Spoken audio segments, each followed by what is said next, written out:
Bonjour, aujourd'hui c'est le 25 mars et nous continuons nos méditations euh, sur le thème de comme Jésus-Christ. Et aujourd'hui je voudrais partager avec vous un thème qui n'est pas très simple, mais qui est très important pour le disciple du Seigneur. Et ce thème c'est crucifié avec Jésus. C'est pas très à la mode peut-être de parler d'être mort avec Jésus. Mais nous ne pouvons pas, en lisant les Écritures, nous ne pouvons pas éviter ce thème, même si parfois nous en avons envie, car il est partout dans les écrits de Paul, mais aussi dans ceux du Christ. Dans ce que le Christ a dit, le Christ n'a pas écrit, mais ses disciples l'ont fait. Et le premier texte se trouve dans Galates 2, 20 et le prochain dans Galates 6, 14. Je suis crucifié avec Christ et je vis non plus moi-même, mais Christ vit en moi. Dieu me garde de me glorifier en autre chose qu'en la croix de notre Seigneur Jésus-Christ, par laquelle le monde est crucifié à mon égard et moi je suis crucifié au monde. Dans 3 occasions, le Christ lui-même va interpeller ses disciples sur ce sujet épineux de la croix. Et le texte qui apparaît 3 fois dans les évangiles, c'est celui-ci. Si quelqu'un veut venir après moi, qu'il renonce à soi-même et qu'il se charge de sa croix et qu'il me suive. Prendre sa croix, renoncer à soi-même et suivre le Christ. Nous allons trouver ce texte 3 fois dans les évangiles. La première fois dans Matthieu 10, 38, ensuite dans Matthieu 16, 24 et après dans Luc 14, 27. C'est pour dire que c'est un texte très important.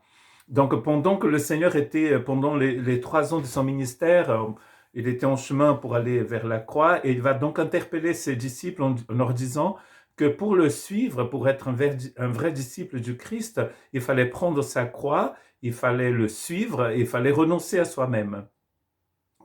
Ces 3 choses ne sont pas simples, notamment prendre sa croix et renoncer à soi-même. La tendance que nous avons, c'est de penser que prendre sa croix, c'est de vivre une vie de souffrance. Mais quand on lit les écrits de Paul, quand on lit la suite des choses, nous allons comprendre que c'est pas ça, c'est pas cela. De prendre sa croix, c'est pas d'endurer la souffrance, parce que même si même quand nous vivons en temps de paix, là nous sommes en temps de guerre. Hein, notre président nous a dit, nous sommes en guerre contre un virus. Même si nous ne sommes pas en guerre contre un virus, même si nous vivons la fête, un temps de partage, un temps magnifique, même s'il fait beau, nous sommes toujours interpellés à prendre notre croix et à suivre le Christ, même s'il n'y a pas de souffrance. À se charger de sa croix, c'est le message du Christ avant sa mort. Après, quand il est mort et ressuscité, les choses vont changer un peu. Et Paul va donc, ce qu'il vient de dire dans Galates, là, il va nous parler plutôt de réfléchir à une chose encore plus importante, encore plus, peut-être la révélation est devenue vraiment plus claire. En fait, ce qu'il nous dit, c'est que nous avons été crucifiés avec Jésus. Il y a 2 choses dans cette crucifixion avec le Christ. D'abord, nous sommes crucifiés avec lui et ensuite, nous devons aussi crucifier notre chair, c'est-à-dire laisser la chair à la croix. La tentation que nous avons, c'est de descendre toujours de cette croix, de vivre une vie où nous ne sommes pas attachés au Christ. Nous savons très bien que la croix est le symbole principal du christianisme. Et vous voyez derrière moi, il y a une croix irlandaise. Enfin, j'ai eu cette croix quand j'étais à un mariage en Irlande, en République d'Irlande. Et on voit bien que les cathédrales ont été construites en forme de croix. La croix est partout.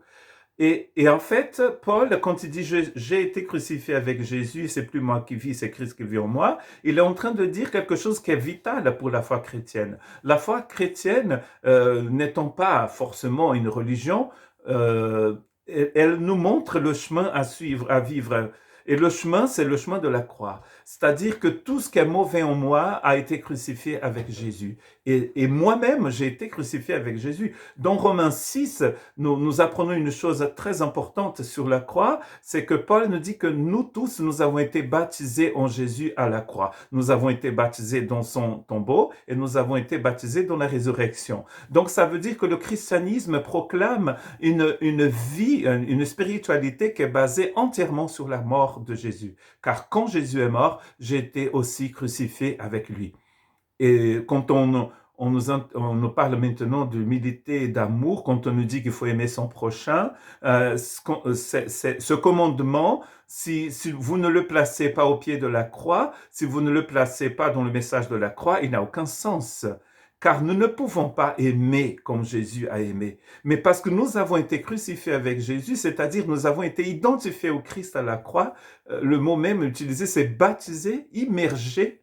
Hein, ce que ça veut dire, le mot baptême vient du mot baptizo qui veut dire plonger, immerger. Hein. Le Titanic a été baptisé dans l'océan Atlantique en 1912.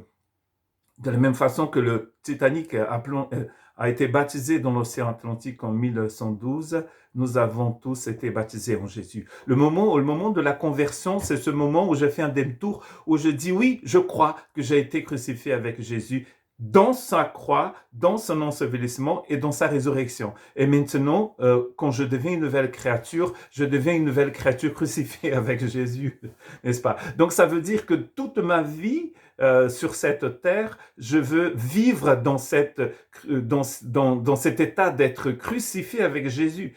Tout ce qui est mauvais doit rester sur la croix. Paul dit aussi ailleurs que j'ai été crucifié en Christ pour le monde, dans ce qui concerne le monde, c'est-à-dire ce système néfaste et mauvais qui est partout, dans la politique, dans l'économie, partout. Ce système, ce cosmos mauvais qui est là, a été crucifié avec Jésus. Il dit aussi que la chair a été crucifiée avec Jésus, c'est-à-dire ce désir que nous avons de faire les choses. I did it my way. On dit souvent, je le fais à ma manière, je fais comme je voulais faire. Vous voyez, nous sommes conduits par cet ego, ce désir d'être sur le trône. On dit souvent que sur un trône, il n'y a qu'une place. Et sur le trône de l'univers, il n'y a que de la place que pour Dieu. On ne peut pas être sur le trône parce que si moi je suis sur le trône, vous ne pouvez pas l'être. Le chrétien, il vit plutôt au pied de la croix que sur le trône. C'est le Christ qui est sur le trône. Nous y sommes avec lui parce qu'il nous y amène. Mais c'est pas nous qui allons trouver notre place par nous-mêmes. Ce désir de faire du mal, ce désir d'être plus important que l'autre, toutes ces choses doivent rester sur la croix. À la fin de l'épître aux Galates, Paul dit que le chrétien, il a crucifié sa chair. Christ nous a mis sur la croix et tous les jours de notre vie, nous avons ce désir de crucifier ce qui est mauvais en nous, de placer sur cette croix ce qui doit y rester. J'ai été crucifié avec Christ et j'ai crucifié ma chair tous les jours. C'est un paradoxe, mais c'est aussi la liberté que Dieu nous donne de prendre des décisions et de faire ce que nous pouvons faire. Ce que nous ne pouvions pas faire, il a fait. Il nous a mis sur la croix avec le Christ.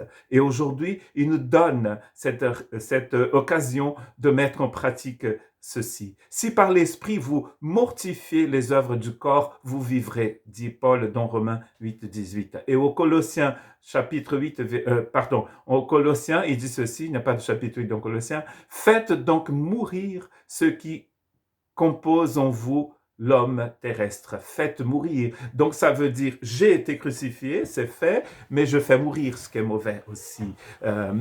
Aujourd'hui, peut-être, j'ai envie de dire des choses terribles, de mettre des choses pas très gentilles sur les réseaux sociaux, d'attaquer quelqu'un. Et je me souviens qu'il faut faire mourir notre chair. Donc, qu'est-ce que je fais? Je dis au Seigneur, prends ceci, prends ce désir que j'ai de dire des choses. Vous connaissez un peu cette façon de parler, parfois quand nous disons, moi-même je dis, vous aussi peut-être vous dites, je sais que je ne devais pas dire, mais je veux le dire quand même. Mais en fait, si vous sentez qu'il ne faut pas dire, ne le dites pas.